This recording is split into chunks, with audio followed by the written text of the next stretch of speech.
Every Tuesday right here on Midday. Today, Matt Mackowiak, Travis County Republican Party Chair, and Dyana Limon-Mercado, Travis County Democratic Party Chair, are joining me. Thank you both for being here. Pleasure. Appreciate it. Okay, today's election day. We were talking about how the turnout has been kind of dismal for these runoff elections, but there's several races that are important, especially for City Council. So we're going to talk a little bit about three of them. District 1, we have Natasha Harper Madison squaring off against Marian Salazar. What's at stake here? I know we talked a little bit about how there may even be a racial component to this, right? Yeah, absolutely. It could be that if Mariana Salazar wins, that we would have 4 Latinos on the Austin City Council, but we would have no African American voices on Austin City Council. And that really speaks to a number of issues that we're facing here in Travis County. We know that Austin is one of the largest cities in America that has a diminishing African American population as people are getting displaced. So there's a lot happening in that race with sort of the racial component of the race on top of the local politics of gentrification and affordability and everything else that's happening in the district. Yeah, a lot of issues I think that concern everybody citywide. Even in District 3, we talked a little bit about this race, I think, here. We've got this sibling rivalry, which we've heard a lot about. Pio Renteria facing off against his sister again, Susana Almanza.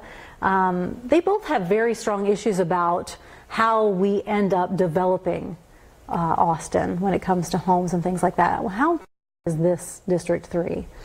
Well, look, every district's important, right? We have 10, and because we have a weak mayor system in our city government, you basically have 11 city council members. The mayor has a podium and ability to do press releases and a staff, but he's in some ways kind of a city council member himself. And so one individual member matters. We've seen that with Ellen Troxclair, who's retiring, who had a profound impact on the council as only one of 10 council members. It's unusual to see 2 siblings run against each other. It's really unusual to see them have a rematch. Obviously, there's a personal vendetta there between the 2 of them that's a little bit unhealthy. I generally think the incumbent, Pio Renteria, probably will be reelected. He does have support from public safety organizations like the firefighters. So we'll see what happens. Turnout has been so low across the city. You have large swaths of the city where there is no runoff. And these races are not getting all that much attention, and I think people are probably tired of the election. So a few dozen votes may decide some of these council races. Let's talk a little bit. You mentioned Ellen Troxclair's seat because I think it's pretty important. She did provide some balance in Austin City Council, being that lone Republican voice.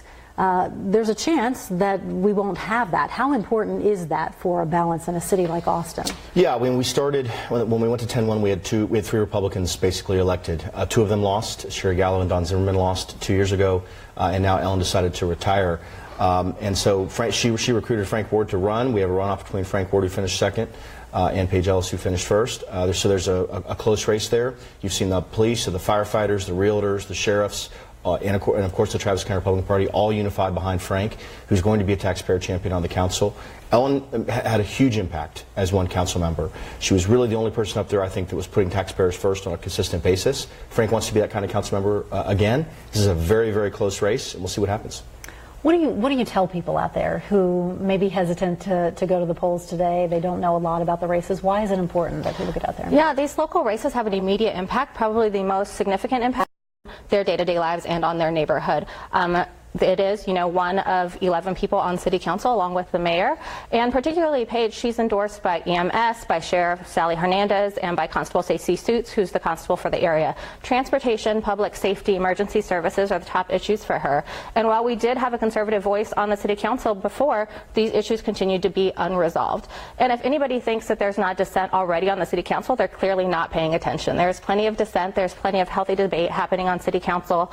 And with the removal of those other 2 conservative members, you see the trend in Austin voters and what their priorities are. Ellen Troxclair also dissented on things like LGBTQ equality, on support for Planned Parenthood, and on local control, and that's not the values of Austin voters.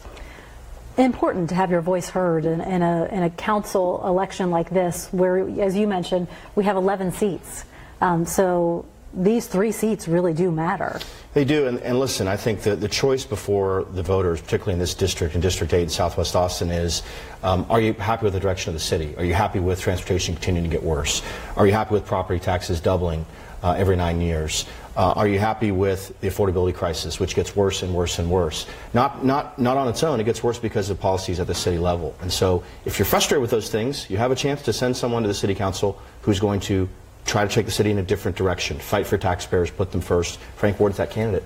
We talked a little bit about affordability in this newscast today and how on a 33% rise. Yeah, absolutely. And Frank Ward was opposed to the affordable housing bond as well. So I don't think that is the reason that people would be electing him. I think people are supporting Paige Ellis because she cares about things like affordable housing, protecting our environmental resources, as well as smart planning for the future. The city doesn't need to add more debt. We just added $1 billion in debt in November at a time when 58% of the voters decided to reject an independent efficiency.